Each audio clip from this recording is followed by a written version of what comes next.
I'll show you the correct technique for administering the injection in buttock muscles.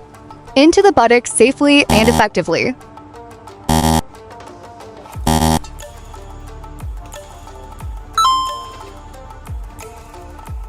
First, gather all the required supplies and perform proper hand hygiene.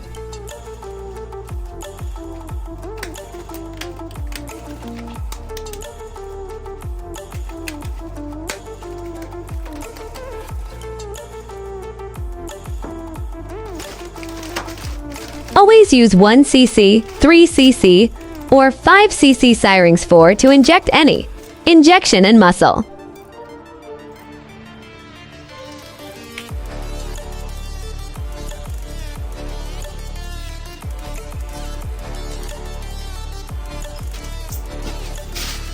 Next, identify the correct injection site in the upper outer quadrant of the buttock to reduce the risk of nerve injury.